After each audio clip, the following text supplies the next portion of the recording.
एक बार की बात है, एक छोटे से गांव में एक गरीब विधवा और उसका इकलौता बेटा जैक रहता था। वे इतने गरीब थे कि उनके पास सिर्फ मिल्की नाम की एक गाय थी। एक दिन मिल्की ने दूध देना बंद कर दिया और विधवा ने जैक से गाय को बाजार ले जाकर बेचने को कहा। जैक मिल्की के साथ चल पड़ा, लेकिन रास्ते में उसे एक अजीब बूढ़ा आदमी मिला जिसने उसे गाय के बदले 5 जादुई फलियां देने की पेशकश की।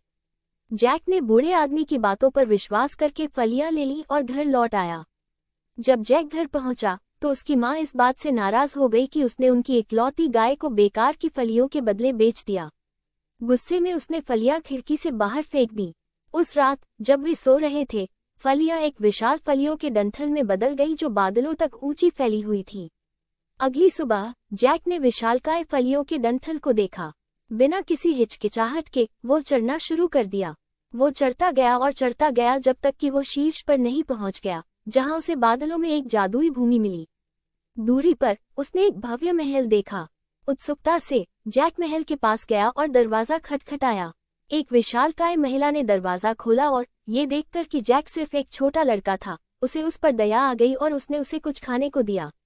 हालांकि उसने उसे चेतावनी दी कि उसका पति विशालकाय एक क्रूर और लालची आदमी था जिसने कई खजाने चुराए थे और कई लोगों को नुकसान पहुंचाया था।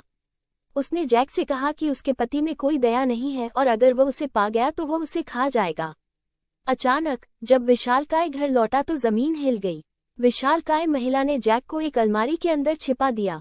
विशालकाय अंदर आया, हवा सूंघते हुए और चिल्लाते हुए, फी फी फोफम, मुझे एक अंग्रेज के खून की गंध आ रही है। चाहे वो जिंदा हो या मर गया हो, मैं अपनी रोटी बनाने के लिए उसकी हड्डियां पीस दूंगा।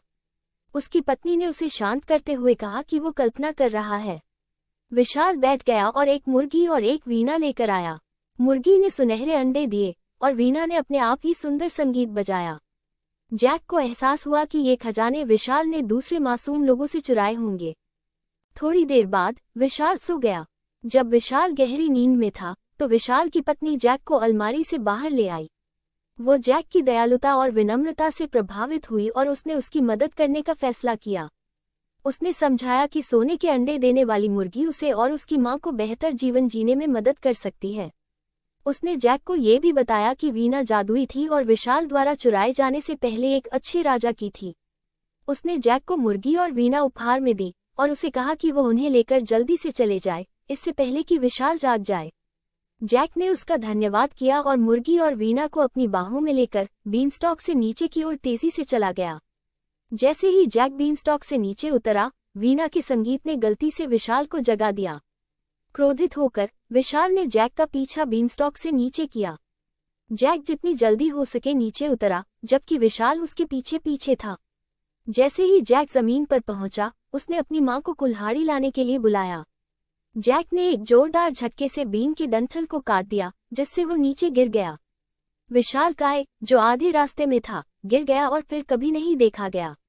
गांव के लोग, जो लंबे समय से विशालकाय से डरते थे, इस खबर से खुश हुए। सोने के अंडे देने वाली मुर्गी के साथ, जो विशालकाय की पत्नी की ओर से एक उपहार था, और जादुई वीणा जो अच्छे राजा की थी, जैक और उसकी मां हमेशा खुशी से रहते थे। फिर कभी किसी चीज की कमी नहीं हुई। उन्होंने अपने साथी ग्रामीणों के साथ अपनी संपत्ति साझा की, ये सुनिश्चित करते हुए कि हर कोई समृद्ध हो।